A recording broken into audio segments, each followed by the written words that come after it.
काही दिवसांपूर्वी नवविधा भक्तीवरती मी काही वाचत होते. श्रवणम कीर्तनम विष्णोः स्मरणम पादसेवनम अर्चनम वंदनम दास्यम सख्यम आत्मनिवेदनम. हा श्लोक आपल्याला सगळ्यांना माहिती आहे. प्रल्हादानं भक्तीचे 9 प्रकार सांगितले. हा श्लोक तर सुंदर आहेच, पण भागवताच्या त्या अध्यायामधला पुढचा श्लोकही तितकाच सुंदर आहे.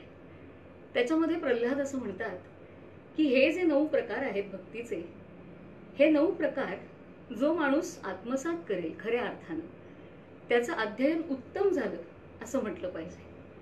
त्यांनीच असं म्हटलंय की जर असं असेल तर मन्ये अधीतम उत्तमम. त्या जो हे आत्मसात ज्यानं हे केले त्याचं अध्ययन अतिशय सुंदर झालं असं त्यांनी म्हटलंय. त्यामुळे हा श्लोक, ही ओळ विशेषत्वानं मनामध्ये घोळत राहिली. आणि मग असा विचार आला की अगदी 9च्या 9 प्रकार हाताळणं काही शक्य नाही, त्याच्यावरती विचार करणं सुद्धा अवघड आहे.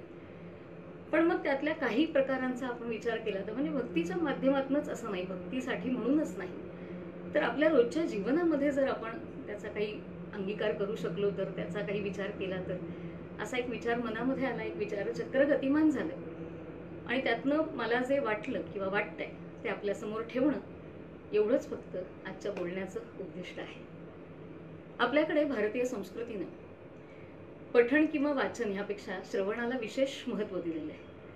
म्हणजे अगदी साधं सांगायचं तर आपल्याकडे एखादा जो पंडित असतो किंवा विद्वान असतो त्याला आपण बहुश्रुत असं विशेषण वापरतो. इंग्रजीमध्ये ते वेल रेड असं म्हटलं जातं. आपल्याकडे रीडिंगपेक्षा श्रवणाला विशेष महत्त्व दिलेलं आहे. श्रवण हा एक राजमार्ग मानलेला आहे अध्ययनातला. रामदास स्वामींनी सुद्धा श्रवण भक्तीबद्दल बोलत असताना त्यांनी असं सांगितलं की फक्त अध्यात्माचंच ऐका असं नाही, तर अध्यात्माच्या वाटेवरून जात असताना सुद्धा अनेक विषय तुमच्या समोर येणार आहेत. त्या विषयाबद्दल, नानाविध क्षेत्रांबद्दल तुम्ही ऐकत चला. जेवढं भरभरून ऐकतो माणूस तेवढा तो अधिक प्रगल्भ होत जातो. त्याच्या विचारांच्या, बुद्धीच्या कक्षा विस्तारत जातात. त्यामुळे जास्तीत जास्त ऐकलं पाहिजे. संस्कृतामध्ये फार सुंदर श्लोक आहे.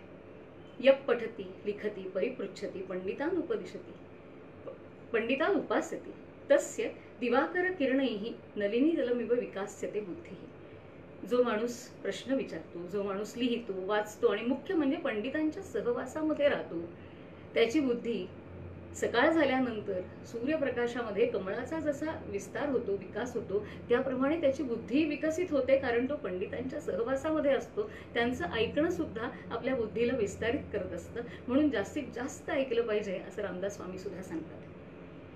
आपल्याकडे सध्या विचार केला तर लाखो ग्रंथ आहेत, हजारो पुस्तक आहेत. या सगळ्याचं वाचन करायचं, ते विषय नीट समजून घ्यायचे आणि मुख्य म्हणजे त्याचं सार काढायचं. ही एक तशी लंबी प्रक्रिया आहे आणि एक अवघड प्रक्रिया आहे. मग अशा वेळेला मनात येतं की हे इतका वेळ हे ताक घुसळत राहायचं, मंथन करत करत करत राहायचं, ह्यापेक्षा जर कुणी ते वाचले, छान त्याचं अध्ययन केलं आणि त्याचं जे सार आहे तो असा लोण्याचा गोळा कुणी आपल्या हातामध्ये ठेवला तर किती आनंदाची गोष्ट आहे. म्हणून श्रवण ही निश्चितच आनंदाची गोष्ट आहे. बोलणारा असतो त्याला अभ्यास करावा लागतो, पण त्यालाही बोलण्यात आनंद असतो. ऐकणाऱ्याला तर छान काहीतरी सुंदर नवनीत मिळणार असतं आणि म्हणून ऐकणं फार महत्त्वाचं आहे. आपल्याकडे मी मगाशी म्हटलं तसं की तो एक राजमार्ग म्हटलेला आहे ज्ञानग्रहणाचा. मग मी कानाचा जेव्हा जेव्हा आपण विचार करतो तेव्हा माझ्या मनामध्ये नेहमी येतं की कान हा ग्रहणाचंच प्रतीक आहे. बघा, कान कधी नकार देऊ शकत नाही. म्हणजे मला एखादी गोष्ट बघायची नाहीये तर मी डोळे बंद करून बसू शकते. मी नकार देते की नाही मला बघायचं, किंवा मी मान फिरवते, डोळे वेगळ्या दिशेला घेऊन जाते, म्हणजे मी नकार देऊ शकते डोळ्यांनी. पण कानाचं तसं होत नाही. कान बंदच करता येत नाही तो. आणि मुख्य म्हणजे कान हे समग्र आहेत. जेव्हा मी एखादी गोष्ट बघते, मी समजा ह्या बाजूला डोळे नेले तर मला फक्त ह्या बाजूचं दिसतं आणि थोडंसं इकडचं दिसतं. मी जर ह्या बाजूला डोळे नेले तर मला इकडचं थोडंसं दिसतं, इकडचं दिसतं. पण कानाचं तसं होत नाही. मी डोळे बंद करून बसले आणि मागे जरी काही आवाज झाला तरी मला मागचं दिसणार नाही, पण माझ्या कानाला तो आवाज ऐकू येत असतो. म्हणून कान हे समग्र म्हटलेलं आहे. आणि म्हणून कान हे ऐकण्याचं प्रतीक आहे, ऐकण्याचं एक मुख्य माध्यम आहे. आणि सगळ्यात महत्त्वाचं म्हणजे कान हे स्वीकाराचं प्रतीक आहे. ते कधी नकार देत नाही. जे कानावर पडेल ते स्वीकारत असतो कान. त्यामुळे कान हे एक प्रकारचं स्वीकाराचं माध्यम आहे. त्यामुळे ते येतच राहतं आपल्या कानापर्यंत. त्यामुळे कानावर पडणं हे फार महत्त्वाचं असतं. आपल्याकडे तर असं म्हणतात की कानावर पडलं की लक्षात राहतं. मला आत्ता आठवत आहेत त्या आमच्या भातखंडे काकू, म्हणजे मला ज्यांनी संस्कृत शिकवलं ते आमचे भातखंडे सर, त्यांच्या पत्नी भातखंडे काकू. आमचं शिक्षण झालं म्हणजे त्या दिवशीचं शिकवणं पूर्ण झालं की आम्ही कधी वेळ असेल तर गप्पा मारायचो. त्या गप्पांच्या ओघामध्ये काकू पण यायच्या आणि काकू कधी कधी एखादा सुंदरसा श्लोक म्हणायचा, अगदी योग्य असा दृष्टांत द्यायच्या, गोष्ट सांगायच्या किंवा एखादी उपनिषदातली ओळ म्हणायच्या. आम्ही आश्चर्यचकित व्हायचो आणि आम्ही काकूंना विचारायचो की काकू तुम्हाला हे सगळं कसं काय येतं हो, तुम्ही कधी पाठ केलं? त्यावेळेला काकू अगदी साधं उत्तर द्यायचं. त्या म्हणायच्या, अगं मी गृहिणी आहे, मला हे ओटा रोजची कामं हे सगळं सोडून पाठांतराला मला अजिबात वेळ होत नाही. पण हे जेव्हा तुम्हा मुलींना शिकवत असतात ना तेव्हा मी ऐकते, तेव्हा म्हणजे माझ्या कानावर पडतं आणि माझ्या लक्षात राहतं. किती सहज बोलल्या काकू की माझ्या कानावर पडतं आणि लक्षात राहतं. मला असं वाटतं की त्यांचा स्वभाव खूप रुजू, नम्र, आणि म्हणून त्या म्हणतात की कानावर पडतं आणि लक्षात राहतं. पण हे लहानपणी ठीक असतं, मोठेपणी असं घडत नाही. लहानपणी कानावर जे जे म्हणून पडेल ते सगळं आत येत असतं, ग्रहण होत असतं, धारणेमध्ये जात असतं. कारण आपला मेंदू त्यावेळेला फार व्यवधानामध्ये वगैरे नसतो. पण मोठेपणी असं करता येत नाही. म्हणजे कधी कधी तर आम्हाला वाटायचं की सर आम्हाला शिकवतायत पण लक्षात काकूंच्या राहत आहे. अनेक गोष्टी कानावरती पडतात पण त्या सगळ्या लक्षात राहतात असं नाही. कानावर पडणं हा एक भाग आहे आणि ऐकणं हा एक भाग आहे.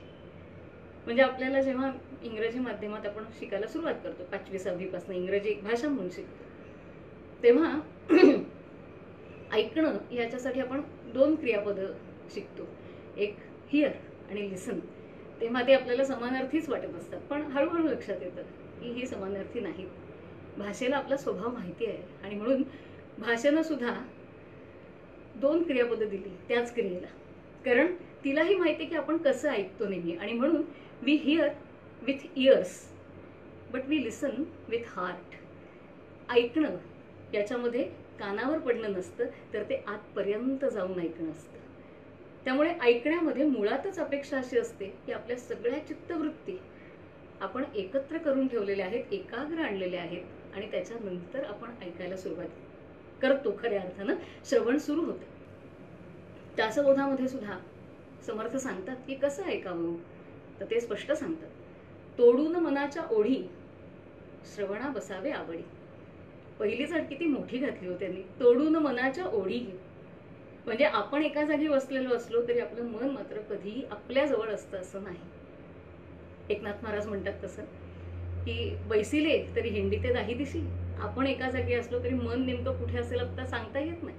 त्यामुळे समर्थ आधी सांगतात की आधी त्या मनाला जिथे कुठे गेलाय ना त्याला आधी धरून आणा, त्याला आधी एका जागी स्थिर करा, सगळ्या चित्तवृत्ती एकाग्र करा आणि मग ऐका. आणि मग असं ऐकलं की एका श्रवणामध्ये सुद्धा आपल्या लक्षात राहतं. माझ्या लक्षात आलं की काकू फक्त कानावर पडतं असं म्हणाल्या पण खऱ्या अर्थानं त्या मनापासून एकाग्रतेनं सर काय बोलतायत ते ऐकत होत्या आणि म्हणून त्यांचं पाठ होत होतं. कानावर पडणं, एकाग्र होणं, मन ऐकणं, या अनेक गोष्टी आहेत. यातल्या अनेक गोष्टी आपल्याला आठवत असतील म्हणजे आता आपल्यापैकी अनेकांना कल्याण स्वामींची गोष्ट आठवत असेल, ती सगळ्यांना माहिती म्हणून आता खरं सांगत नाही, पुढे जाते. एकाग्रतेनं ऐकण्याबद्दल रामलक्ष्मणांचं उदाहरण मात्र मला आता अगदी नक्की द्यावंसं वाटतं. विश्वामित्र दशरथाकडे आले आणि म्हणाले की ज्येष्ठ तुझा पुत्र मला देही दशरथा. दशरथाने पहिल्यांदा आडेवेडे घेतले आणि नंतर हो म्हणाला, घेऊन जा, रघुकुल रीत सदा चली आई, प्राण जाय पर वचन न जाय. ही आठवण करून दिल्यानंतर दशरथ म्हणाला, ठीक आहे गुरुवर्य, तुम्हाला जे योग्य वाटतं ते घडेल. आणि म्हणून विश्वामित्र राम आणि लक्ष्मण दोघांना घेऊन निघाले.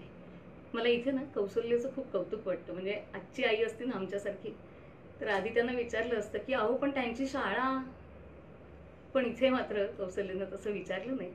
कारण कौशल्याला माहीत होतं की विश्वामित्रांबरोबर पाठवायचं म्हणजे विद्यापीठाबरोबरच पाठवायचं. त्याच्यामुळे ते दोघेही जण निघालेले आहेत.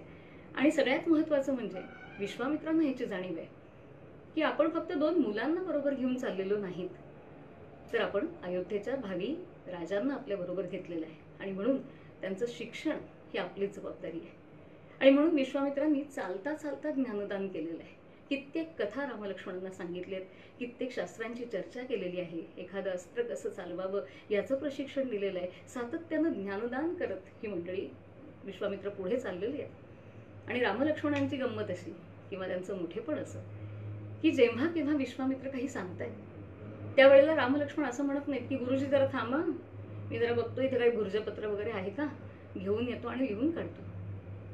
कारण त्यांना माहिती आहे की गुरूंना एखादी गोष्ट सांगावीशी वाटली किंवा एखादी गोष्ट त्यांच्या समोर आली, त्यांच्या परावाणी प्रचोदित झाली की ते जे येणार आहे तो वैखरी मार्फत जो धबधबा खाली येणार आहे तो इतका सुंदर असणार आहे की त्या ठिकाणी आपण वही पेन आणण्यात वेळ घालवण्यात योग्य नाही, त्यांनी बोलावं आपण ऐकावं.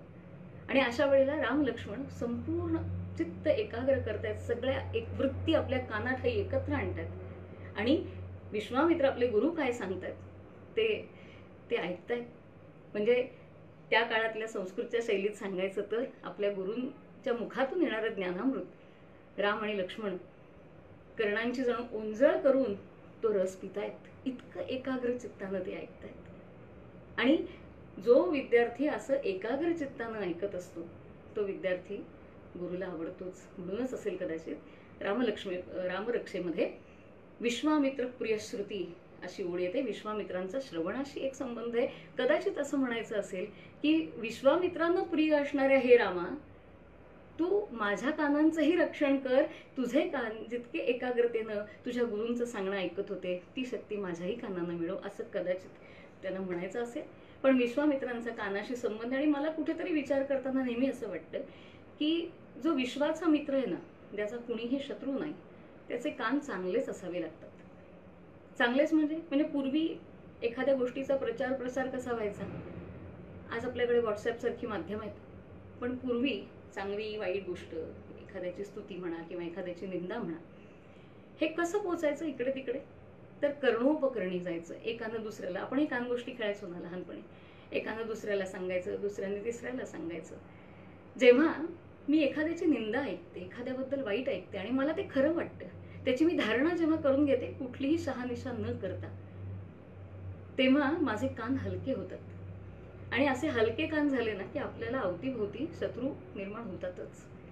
एका प्रवचनकारांनी एकदा या बाबतीमध्ये फार छान सांगितलं होतं की कान हलके होणं, हलक्या कानांचं असू नये माणसाने. आणि मग त्यांनी सांगितलं की जेव्हा जेव्हा असं काही माझ्यासमोर कुणाबद्दल वाईट बोललं जातं, कुणाची निंदा केली जाते, तर मी ते ऐकण्यात अजिबात रस घेत नाही.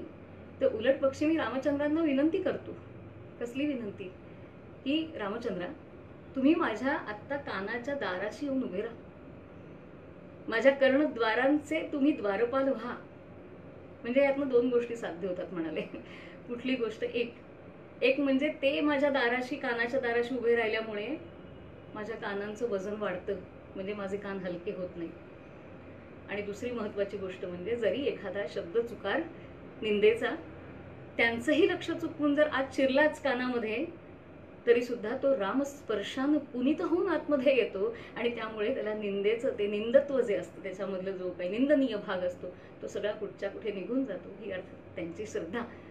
पण असं हे एकाग्रतेनं ऐकणं, सगळा चित्तवृत्ती एकाग्र करून ऐकणं म्हणजे खरं श्रवण.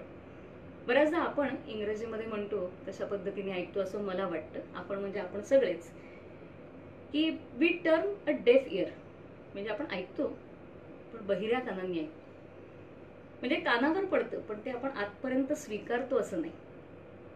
त्या एकाग्रतेनं ते ऐकत नाही. म्हणजे शाळेमध्ये मुलं असतात, मोठी लबाड असतात, ती इतकी माना हलवत असतात, बाई शिकवत असतात तेव्हा माना हलवतात, अगदी कळताय असे भाव चेहऱ्यावर आणतात. पण शिक्षकही हुशार असतात, त्यांना बरोबर कळतं की कुठलं मूल वर्गात आहे आणि कुठलं मूल समोरच्या ग्राउंडमध्ये आहे. कारण ते लक्षात येतं आपल्या सुद्धा की आपण बरोबर ऐकतोय. पूर्ण एकाग्रतेनं ऐकणं, तो रस पिणं ही फार महत्वाची गोष्ट आहे. आतपर्यंत ऐकणं. एक किस्सा सांगते यावरनं, आतपर्यंत ऐकणं माझ्याच बाबतीत घडलेला. मी एकदा एका ध्यान शिबिराला गेले होते आणि दिवसभराचं ध्यान शिबिर होतं. खरं सांगते इतकं छान वाटत होतं.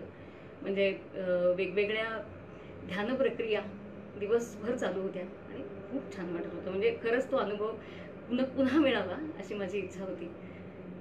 संध्याकाळी ते शिबिर संपलं, समारोप झाला, आम्ही बाहेर पडलो आणि इतकं असं वाटलं क्या बात आहे. अशा एखाद्या तळ्याकाठी बसून राहावे मला वाटते, जिथे शांतता स्वतःच निवारा शोधित आली असते. असं अनिलांच्या ओळी आहेत त्या आठवत होत्या आणि लक्षात आलं की अशा तळ्यावरती जाण्याची गरज नसते शांततेसाठी. ते तळ आपल्याच आतमध्ये असतं, फक्त तिथे जावं लागतं. हे त्या दिवशी जाणवलं की अरे हो, ज्या शांततेची धडपड आपण करत असतो कायम, ती शांतता मला मिळाली आहे. शांत वाटतंय, मन शांत झालंय, कानही शांत झाले आहेत. वाह क्या बात आहे, अशी ती स्थिती मी अनुभवत होते. आणि नेमका एक फोन आला. फोन आमच्या नातेवाईकांचा होता, त्यामुळे टाळणं शक्य नव्हतं. तो फोन मी घेतला तर समोरच्या ह्याच्यातला पहिल्या शब्दापासूनच आवाज जरा टिपेचा लागला होता. थोडेसे ते रागावले होते आमच्यावरती. का? कारण विशेष नव्हतं, काही खास नव्हतं असं. पण का तर आम्ही आदल्या आठवड्यामध्ये एका लग्नाला गेलो होतो आणि तो जो लग्नाचा हॉल होता तो त्यांच्या घराच्या जवळ होता आणि तरी आम्ही तिथे गेलो नाही, म्हणून त्यांना राग आला होता. आम्ही त्यांच्या घरी जावं ही त्यांची अतिशय मनापासून इच्छा होती. पण मी त्यांना खूप मनापासून समजवत होते, सांगत होते की अहो असं आम्ही मुद्दाम नाही केलं, पण खरंच वेळ नव्हता, घरी कोणी येणार होतं आणि म्हणून घरी येणं आम्हाला अगदी आवश्यक होतं, म्हणून आम्ही नाही आलो. पण पुढच्या वेळी नाही होणार असं असं मी सगळं सांगत होते. पण तिकडनं तसं ते स्वीकारलं जात नव्हतं आणि शेवटी बरं ठीक आहे, नसेल यायचं तुम्हाला तर नका येऊ, या नोटवरती तो फोन संपला. माझाही पारा चढला होता. मी फोन ठेवला पर्समध्ये आणि विचार आला, दिवसभर जी शांतता मिळवण्यासाठी मी एवढा आटापिटा केला, ती शांतता एका क्षणात कुठच्या कुठे दूर निघून गेली. मी घरी आले. घरी आल्यावर माझ्या मिस्टरांना, माझ्या यजमानांना हा सगळा प्रसंग सांगितला. त्यांनी त्यांच्या नेहमीच्या शांत स्वरामध्ये पुस्तक वाचता वाचता मला सांगितलं, अगं ठीक आहे, त्यांना जे वाटलं ते म्हणाले. अशा सगळ्या प्रत्येक गोष्ट अशी इतक्या आतपर्यंत ऐकायची नसते. मी खरंच चमकले की इतक्या आतपर्यंत ऐकायची नसते. म्हणजे मला एक गोष्टही त्यावेळी लक्षात आली, आता हे ऐकत असतील कदाचित पण ऐकू देत. एक गोष्ट माझ्या लक्षात आली की हे माझं म्हणणं किती आतपर्यंत ऐकतात त्याचाही मला त्या निमित्तानं पत्ता लागला. पण मला आवडलं त्यांचं म्हणणं की खरंच आहे, इतकी प्रत्येक गोष्ट इतक्या आतपर्यंत ऐकायची नसते. वा, ऐकायला छान वाटत होतं, पण मनात आलं हे झेपणार का आपल्याला, जमणार आहे का हे सगळं करायला? म्हणजे हे असं करायचं म्हणजे आपली सिद्धावस्थाच यायला हवी, बुद्धावस्था यायला हवी. बुद्धांच्या बाबतीत नाही का असं घडलं होतं की कोणीतरी एक माणूस आला, त्याचं काय बिनसलं होतं कोणाच ठाऊक, तो बुद्धांच्या समोर येऊन उभा राहिला आणि काय त्याचं झालं होतं माहिती नाही, तो बुद्धांना वाईट साईड बोलायला लागला, त्यांची निंदा नालस्ती करायला लागला, छोटी छोटी चिडून त्यांनी शिव्या पण दिल्या. पण बुद्ध मात्र कमालीचे शांत, म्हणजे त्यांच्या चेहऱ्यावरची रेषा सुद्धा हललेली नव्हती. तो निघून गेला. म्हणजे आपल्याकडे शांतीब्रह्म म्हटलं की एकनाथ महाराज आठवतात, तसे शांतीब्रह्म म्हणजे बुद्ध. जराही त्यांच्या चेहऱ्यावरती फरक पडला नव्हता. तो इतकं वाईट साईड बोलून गेला होता तरी सुद्धा. शेवटी बुद्धांच्या शिष्यानं राहवलं नाही, ते जरा संतापले होते, रागावले होते की काय आमच्या गुरूंचा अपमान करतो हा माणूस. त्यातला एक शिष्य पुढेच आला, विचारलं बुद्धांना की काय हो, तो इतकं तुम्हाला वाईट साईड बोलला, तुम्ही ऐकलं नाहीत का, ध्यानात वगैरे होतात का? नाही नाही म्हणाले, ऐकलं की, तो जे काय बोलत होता ते मी ऐकलं, त्याला जे बोलायचं होतं ते तो बोलला. त्यांनी मला शिव्या दिल्या पण मी नाही घेतल्या, त्यांनी मला शिव्या दिल्या पण मी घेतल्या नाहीत. म्हणजेच त्यांनी जे दिलं ते स्वीकारायचं का नाही, ते आत पडलं असेल कानामध्ये, पण ते स्वीकारायचं का नाही, ते किती आतपर्यंत घेऊन जायचं याचा निश्चय मीच करायला हवा, याचा निवाडा मीच करायला हवा. कुठली गोष्ट किती ऐकायची, किती आतपर्यंत घेऊन जायची हे ठरवणार कोण? हे आपणच ठरवायचं. आपलं पण असंच असतं, थोडं उलटं असतं बुद्धांपेक्षा. म्हणजे काय होतं की आपल्याला कोणी काही चांगलं काही सांगितलं तर आपण ते कधी कधी फार मनावर घेत नाही, ते असं बरोबर सोडून देतो. आणि कोणी एवढासा जरी आपला अपमान केला ना तरी ती गोष्ट आपण थेट आतपर्यंत घेऊन जातो, थेट हृदयापर्यंत नेऊन ठेवतो. आणि फक्त तिथे घेऊन जातो असं नाही, तर वर्षानुवर्ष ती गोष्ट आपण तिथेच ठेवतो, पुन्हा पुन्हा त्याची आठवण काढत राहतो आणि आपल्याला दुःख करून घेत राहतो त्या गोष्टीचं. म्हणजे नेमकं आतमध्ये काय न्यायचं ह्याचा विवेक असला पाहिजे श्रवण करताना. हेच जर बुद्धांनी या गोष्टीतून आपल्याला सांगितलं, ती गोष्ट आपण आतमध्येच ठेवतो आणि त्याचा परिणाम असा होतो की हा अपमान करणारा किंवा आपल्याला असं काही बोलणारा माणूस जर समोर आला ना, तर अनेक वर्ष उलटून गेलेली असली तरीही तो माणूसही बदललेला असतो, आपण बदललेले असतो, दिवस काही गेलेले असतात, वर्ष उलटून गेलेली असतात, तरी सुद्धा तो माणूस समोर भेटल्यानंतर आपण कदाचित निर्मळ मनानं त्याचं बोलणं ऐकू शकत नाही. हा आपल्यापैकीही काहींचा अनुभव असेल, कारण आपल्या मनात पुन्हा तो प्रसंग असतो, त्याचे उद्गार असतात, त्यांना आपल्याला कसं त्रास दिला हे सगळं डोक्यामध्ये असतं आणि त्या छबीतनंच आपण ऐकत असतो. त्यामुळे आपण त्याचं म्हणणं निर्मळपणे फक्त त्याचं म्हणणं आपण ऐकू शकत नाही. किंबहुना हे आपल्या बाबतीमध्ये नेहमीच घडत असतं. म्हणजे हा मला वाटतं मानवाचा स्वभावच आहे की आपण कधीच फक्त जे सांगितलं जात आहे विषय म्हणून विषय कधीच ऐकत नाही असं मला वाटतं. विषय म्हणून विषय ऐकत नाही, वक्त्याचा विषय म्हणून ऐकतो. वक्ता म्हणजे इथे फक्त भाषण देणारा असा अभिप्रेत नाही, कुणीही बोलणारा. तर वक्त्याचा विषय म्हणून आपण ती गोष्ट ऐकत राहतो. फुलं पण म्हणाले होते, फुलांनी सांगितलं होतं की काय म्हणताय याच्यापेक्षा कोण म्हणताय याला आपण महत्त्व देतो. आपला फोकस सगळा तिकडे असतो.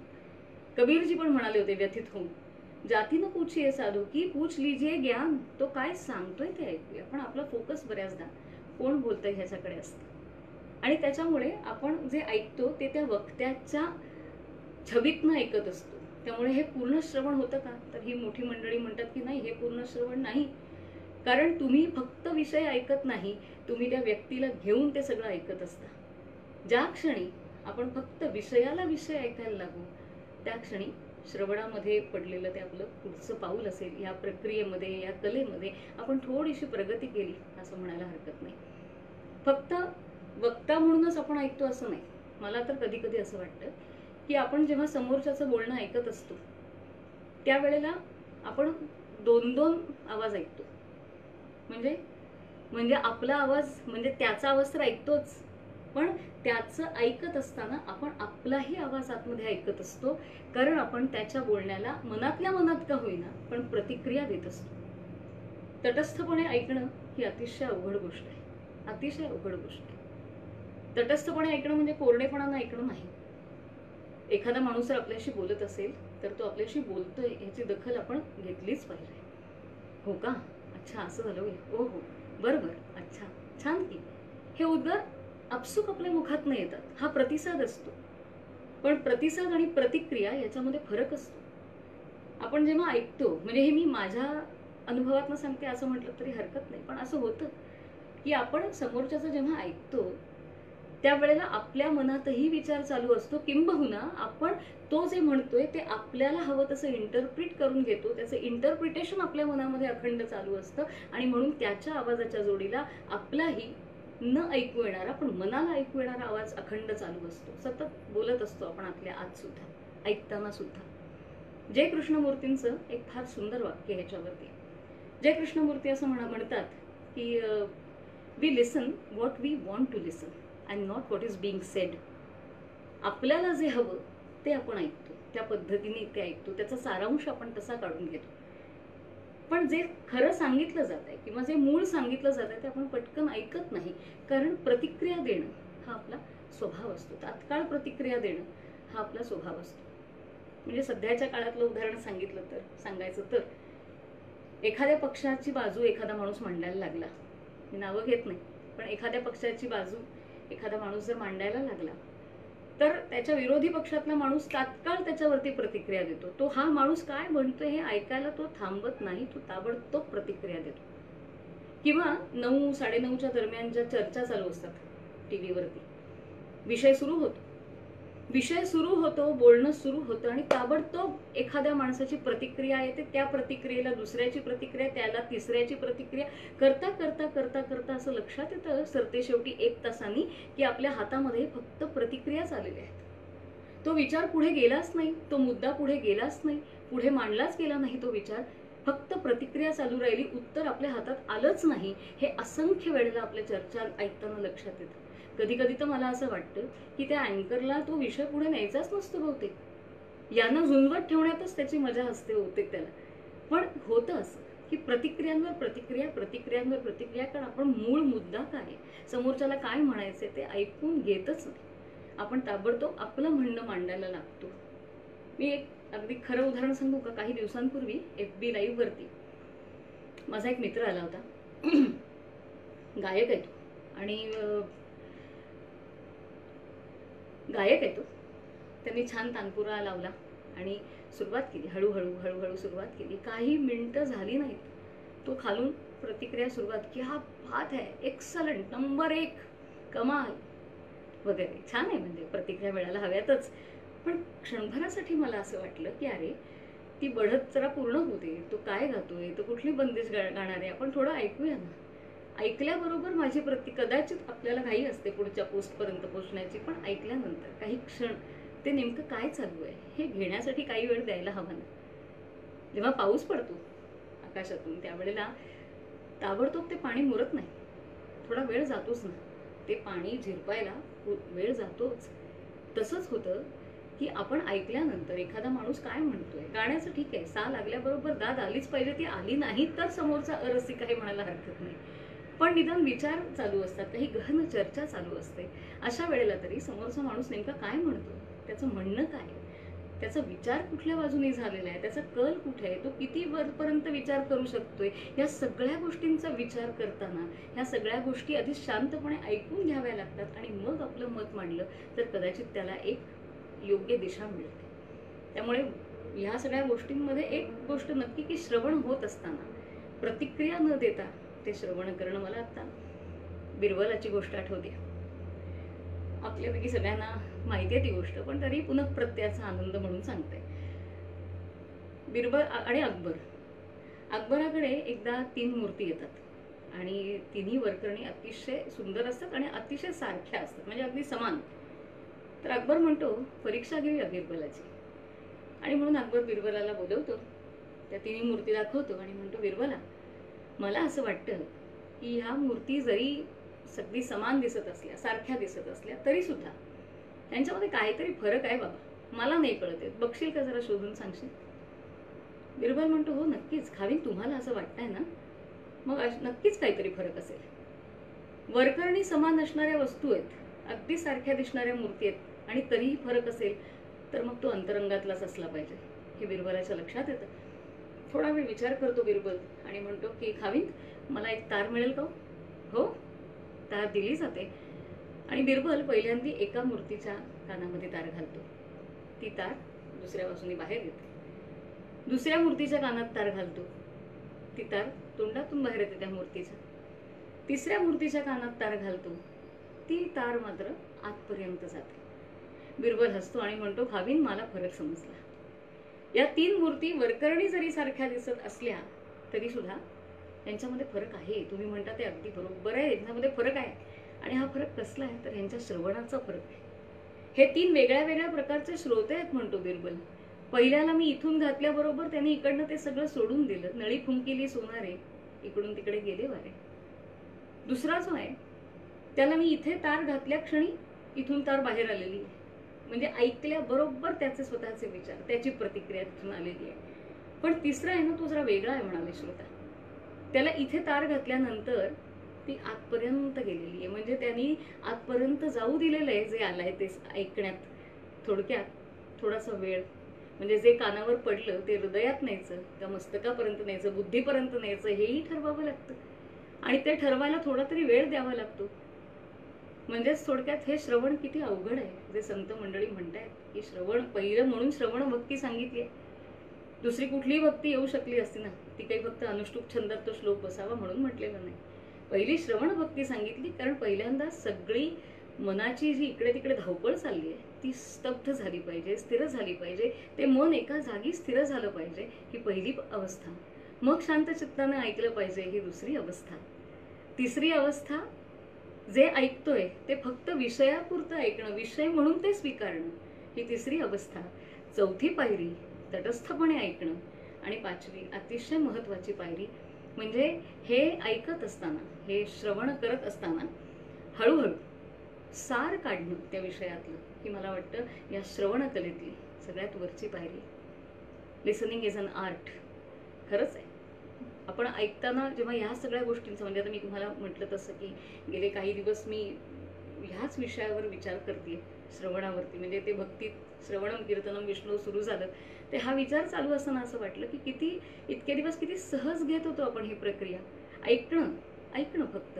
पण आता लक्षात येतंय की ह्या ऐकण्यात सुद्धा किती गोष्टी आहेत. आणि हा फक्त मी म्हटलं तसं हा माझ्या अल्पमतित्वानं केलेला मी विचार आहे.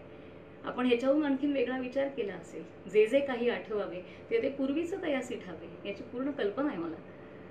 पण तरी सुद्धा जे मनात आलं ते सांगते. 5वी पायरी जी आहे किंवा 5वा प्रकार म्हणून श्रवणाचा, तो सगळ्यात महत्वाचा, म्हणजे ऐकता ऐकता गोष्टीतलं सार काढणं. समर्थाने श्रवण भक्तीच्या समासामध्ये सांगितलंय ना, की सार काढावं म्हणजे अवघेचे ऐकावे, सगळं ऐकावं, पण सगळं नाही लक्षात ठेवता येत. सारं लक्षात ठेवता येत नाही, सार लक्षात ठेवता येतं.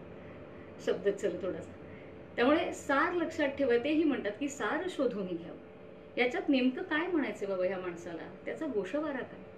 मला आज जर लहान म्हणजे शाळेत जाणारी मुलं जर हे ऐकत असतील तर मी थोडंसं मुद्दाम बोलते अशासाठी की शाळेमध्ये 8वी 9वी 10वी किंवा अगदी 11वी 12वीला सुद्धा मराठीच्या इंग्रजीच्या म्हणजे भाषेच्या पेपरमध्ये एक प्रश्न असतो, आपल्यालाही असायचा, तो म्हणजे सारांश लिहा, गोषवारा काढा, प्रेसी रायटिंग.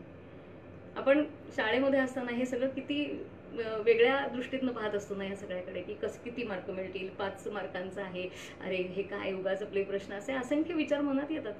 पण आता लक्षात येतं की ती किती छान सवय लावत होते शिक्षक आपल्याला. तो प्रश्न हा किती आपल्याला घडवण्यातला प्रश्न आहे. सारांश लिहा, एक पॅरेग्राफ दिला जातो, एक परिच्छेद दिला जातो आणि त्यातलं नेमकं सार शोधायची सवय लहान वयापासून करत ही शिक्षक मंडळी आपल्याला लावत असतात त्या प्रश्नांच्या निमित्तानं. पण आपण त्याच्याकडे तेवढ्या ह्यानी पाहत नाही कधी कधी असं वाटतं. पण हा सार काढणं हे फार महत्वाचं. सार शोधून घ्यावे म्हटलंय. कबीरजींनी छान सांगितलं की सार सार को ग्रहिलई थोथा देवडा आहे. गणपतीचे कान बघा ना, नेता आहे ना तो गणपती, नेता आहे तो. नेत्याचे कान कसे असावेत, किती छान दाखवलंय आपल्याकडे.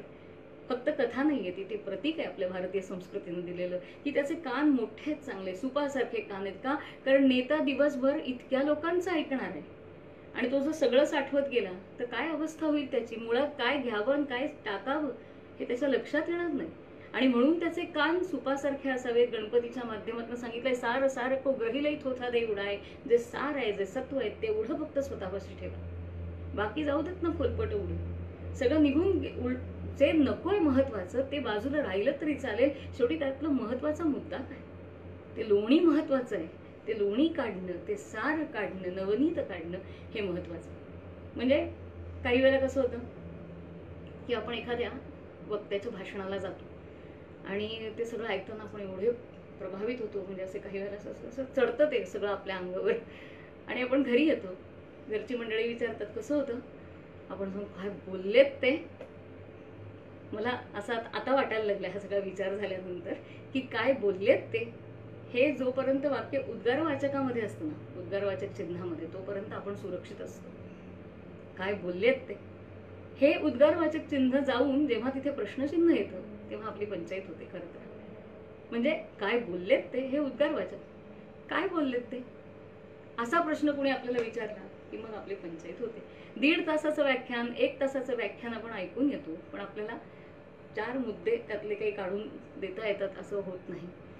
छान बोलले, सुंदर बोलले, पण काय बोलले हे सांगता येत नाही, कारण आपल्याला ऐकता ऐकता सार काढायची सवय लागलेली नसते म्हणून. त्यामुळे ऐकता ऐकता ह्यातून नेमकं काय घ्यायचं, आणि म्हणून ह्या सगळ्या पायऱ्यांसाठी आधीच्या पायऱ्या पूर्ण करणं हे तितकंच आवश्यक आहे. हे सार घेणं महत्वाचं. आणि कोणी असं म्हणेल की म्हणजे आपण ते व्याख्यान नीट ऐकत नाही का, आपल्या चित्तवृत्ती एकाग्र नव्हत्या का. होत्या ना, चित्तवृत्ती एकाग्र असतात. काही वेळेला आपली सगळी व्यवधान बाजूची विसरलेलो असतो, ते भोवताल आपण त्या वक्त्यामुळे विसरलेलो असतो, आपलं सगळं लक्ष असतं, आपण व्याख्यानही नीट ऐकत असतो, पण तरी सुद्धा हे घडतं. याला आणखीन एक कारण आहे, ते थोडंसं तांत्रिक म्हणू आपण, पण ते कारण आहे. ते म्हणजे एकाच वेळेला जर खूप काही ऐकलं तर नाही सगळं लक्षात राहत. आता सध्या तसं होत आहे बघा, इतके छान छान कार्यक्रम या FB वर चालू आहेत, पण सगळ्याला न्याय आपण श्रोते म्हणून नाही देऊ शकत. सगळं ऐकायची इच्छा आहे पण सगळं नाही ऐकू शकत, आणि सगळं ऐकायला गेलो अट्टहासानं तर त्याचा आनंद आपण घेऊ शकत नाही. आणि म्हणून मग म्हणतात तसं की खूप असलं, प्रॉब्लेम ऑफ प्लेंटी हा पण एक भाग आहेच. त्यामुळे खूप असलं की त्यातलं नेमकं काय ऐकायचं हाही एक भाग होतो, आणि खूप जास्त वेळ ऐकलं तरी सुद्धा गोष्टी लक्षात राहत नाहीत. आपल्या ऐकण्याचा लिसनिंग स्पॅन एक असतो, तन्मयतेने ऐकण्याचा कालावधी हाही एक महत्वाचा भाग असतो ऐकण्याच्या प्रक्रियेमध्ये. शाळेमधल्या मुलांची तासिका ही ती 35 मिनिटं ते 40 मिनिटाची असते, कारण असं मानलंय की त्यांचा ऐकण्याचा कालावधी हा तेवढा असतो. महाविद्यालयीन विद्यार्थ्यांसाठी हा वेळ वाढतो थोडासा, तो 45 मिनिटं ते 50 मिनिटापर्यंत जातात. एखादा सांस्कृतिक क्षेत्रातला किंवा बाहेरचं जे व्याख्यान असतं त्याचा कालावधी साधारण 1 तास ते 1.25 तास इतका असतो. म्हणजे आपला ऐकण्याचा कालावधी जो असतो, तन्मयतेने ऐकण्याचा कालावधी हा मर्यादित असतो, आणि त्याच्यामध्ये जेव्हा पडतं ना तेव्हा ते खूप सुंदर रीतीनं साठवलं जातं. खूप छान साठवलं जातं. आणि म्हणून काही शिक्षक असतात, त्या शिक्षकांना नेमकं कळतं की महत्त्वाचा भाग नेमका कुठे सुरू करायचा आणि तो कसा योग्य वेळेला आटोपून घ्यायचा आणि पुढची 5 मिनिटं ही मुलांना त्यांच्या विचारासाठी ठेवायची. कारण 40 मिनिटं म्हणजे 40 मिनिटं तास होत नाही, त्याच्यातला सुद्धा काही भागच मुलं अगदी पूर्ण चित्तानं एकाग्र चित्तानं ऐकत असतात. हा जो ऐकण्याचा तन्मयतेचा कालावधी आहे ना, तो मर्यादित असतो. आणि मला वाटतं 2-1 महिन्यापूर्वी मी एक लेख वाचला आणि तो लेख वाचून मी आश्चर्यचकित झाले. म्हणजे खरं सांगू का, आश्चर्यचकित सुद्धा मला धक्का बसला. कारण त्याच्यामध्ये त्या लेखकांनी अभ्यास करून असं लिहिलं होतं की सध्याचा ऐकण्याचा जो आपला कालावधी आहे, तन्मयतेनं ऐकण्याचा जो कालावधी आहे, तो हळूहळू कमी कमी होत चाललाय.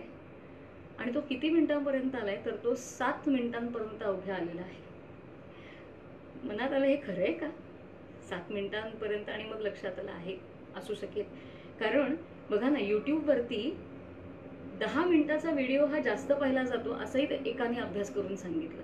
त्यात सुद्धा 10 मिनिटं आपण पूर्ण पाहत नाही, बऱ्याचदा तो फास्ट फॉरवर्ड करून आपण पाहतो. कारण आपला ऐकण्याचा जो कालावधी आहे तो कमी कमी होत असतो, मर्यादित असतो. आणि तो कमी होत 7 मिनिटांपर्यंत आलेला आहे. आणि त्यामुळे खूप एका वेळेला ऐकलं तरी सुद्धा लक्षात राहत नाही. मला आपण आत्ता समोर असे दिसत नसलात तरी आपली मनं मी वाचू शकते. त्यामुळे आपल्यापैकी काहींच्या मनात हा प्रश्न आला असेल की अहो, तुम्ही जर तन्मयतेने ऐकण्याच्या कालावधीबद्दल बोलताय, तो जर कमी कमी होत चाललाय असं म्हणताय, तर मग तुम्ही काय इतकं बोलताय, असा प्रश्न आला असेल काहींच्या मनामध्ये.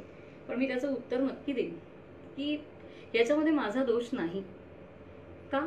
कारण जेव्हा तुमच्यासारखे ऐकणारे श्रोते समोर असतात, आपण मला आता प्रत्यक्ष दिसू शकत नसलात तरी मला काही कमेंट्स येत आहेत, त्याच्यावरनं माझ्या लक्षात येते की आपल्यासारखे ऐकताय आपण. अजून आपला कालावधी कदाचित संपला नसावा, पण आपल्यासारखे ऐकणारे श्रोते जेव्हा समोर असतात ना, तेव्हा वक्त्याला खरंच मनापासून भरभरून बोलावंसं वाटतं, तन्मयतेनं वक्त्याला बोलावंसं वाटतं. म्हणजे नेहमी असं वाटतं की डॉक्टर कधी डॉक्टर असतो, जेव्हा समोर रुग्ण असतात तेव्हा. शिक्षक कधी शिक्षक असतो, जेव्हा विद्यार्थी असतात तेव्हा. विद्यार्थी असेल तर शिक्षक, रुग्ण असतील तर डॉक्टर. तसं वक्ता कधी वक्ता असतो, तर श्रोते समोर असतील तर, आणि तरच वक्ता. नामदेव महाराज तर एक पाऊल पुढेच गेलेत भक्तीमध्ये. ते देवालाही सांगतात की आमुचेनी बरा दिसत असे रे, आम्ही आहोत ना भक्त, म्हणून तुला शुभ आहे. देव कधी होतो, भक्त समोर असतील, भक्त असतील तर देव. तसं वक्ता कधी असतो, तो वक्ताची नोहे श्रोते नवीन. जोपर्यंत आपल्यासारखे जाणकार श्रोते समोर नसतात तोपर्यंत वक्ता असत नाही. आणि त्यामुळे जर मी थोडी जास्त बोलले असेल, तन्मयतेच्या कालावधीच्या पुढे जाऊन बोलले असेल, तर ह्याच्यामध्ये माझा दोष नाही. तरी सुद्धा आपला मुद्दा रास्ता आहे, हळूहळू शेवटाकडे येते. इतका वेळ आपण श्रवणावरती बोलतोय. मुळात ही गंमतच की हे किती छान झालं वाक्य, श्रवणावरती बोलणं. पण हे श्रवणावरती आपण बोलतोय, त्याच्या वेगवेगळ्या पायऱ्या, म्हणजे मला जे वाटतं ते मी आपल्याशी फक्त शेअर करते. पण या सगळ्यामध्ये एक प्रश्न मला नेहमी पडतो, मग ह्या सगळ्यातनं श्रोता कसा असावा, त्याचे नेमके हे काय? जसं अर्जुन 11व्या अध्यायाच्या शेवटी भगवंताला विचारतो की हो ठीक आहे, हे तू विश्वरूप दर्शन पुन्हा पुन्हा दाखवत नाहीस, फक्त भक्ताला दाखवतोस, मग भक्त कसा असतो रे? आणि मग 12व्या अध्यायामध्ये भक्ताची लक्षणं भगवंत सांगतात. तसं मला नेहमी वाटतं की श्रोता कसा असावा. आणि जेव्हा जेव्हा हा प्रश्न पडतो तेव्हा तेव्हा माझ्या मनात एकच उत्तर येतं की श्रोता कसा असावा, तर तो भगवंताच्या मूर्तीसारखा असावा. म्हणजे भगवंताची मूर्ती आपल्या समोर असते, तिचे कान उघडे असतात, ओठ बंद असतात, पण ओठांवरती एक छानसं स्मित पण असतं. जणू तो भगवंत सांगत असतो, अरे तुला काही बोलायचंय का, मग माझे कान उघडे आहेत ना, तू माझ्याशी बोल ना. माझे कान उघडे आहेत, मुख्य म्हणजे माझे ओठ मिटलेले आहेत. मी तुला आधीमध्ये काहीही व्यत्यय आणणार नाही, तुला कुठलेही प्रश्न विचारणार नाही, तुझं ऐकल्यावर ताबडतोब माझे किस्से त्याच्यावरती सांगणार नाही, कारण माझे ओठ मिटलेले आहेत, पण कान उघडेत. आणि तुला बोलायचं ना, खरंच मनापासून बोल, कारण हे बघ माझ्या चेहऱ्यावरती स्मित आहे, कारण मला तुझ्या बोलण्याचा, ते बोलणं ऐकण्याचा कधीही कंटाळा येत नाही. त्यामुळे हे स्मित आहे माझ्या चेहऱ्यावरती, तू बोल, खरंच बोल, मी ऐकायला तयार आहे, असं भगवंत सांगतो. आणि असा श्रोता भगवंतासारखं मिळणं किती अवघड आहे. कधी कधी वाटतं की अहो, भगवंत बोलत नाही का बोलू शकतो की तो, पण आपण कुठे वाव देतो त्याला. तो फक्त ऐकत असतो, आपलं ऐकत असतो. आणि त्याचीही तीच अपेक्षा असते की तुम्ही बोला, आत्मनिवेदन, तुम्ही बोला, सांगा. कधीतरी तर तो येऊन सांगेल सुद्धा की ते सांगण्यासाठी माझ्याकडे येण्याची गरज नाही, शिर झुकवून याप आहे, तो तिथंच आहे, त्यामुळे आत्मनिवेदन स्वतःशी बोललीस तरी सुद्धा चालेल. हा श्रोता भगवंतासारखा मनात येतं काय रोज तरी भगवंताला काय वेगळं सांगायचं, असं काय रोज वेगळं घडतं किंवा असं काही फार महत्वाचं दररोज घडतं असं काही नसतं. म्हणजे आपले किस्से कहाण्या काही फार वेगळ्या नसतात. वर्षानुवर्ष लोक जे सांगत आलेत भगवंताला तेच आपणही सांगणार असतो.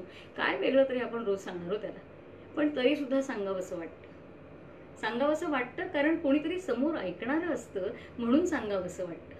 आणि मुख्य म्हणजे बऱ्याचदा फक्त ते सांगणं झालं तरी आपल्याला बरं वाटतं. कारण असं एका शेअरमध्ये म्हटलंय की माझा रोजचा दिनक्रम वेगळा नाही, माझी जीवनकथा वेगळी नाही, काही रोज फार वेगळं घडतंय आयुष्यात असं पण नाही, पण तरी सुद्धा मला सांगायचंय. आणि एवढंच लक्षात येतंय आणि एवढंच तो शायर पुढे जाऊन म्हणतो की सुनते हो, मी का सांगतो रे तुला, तर सुनते हो तो हो जाती है तसल्ली मेरे दिल की.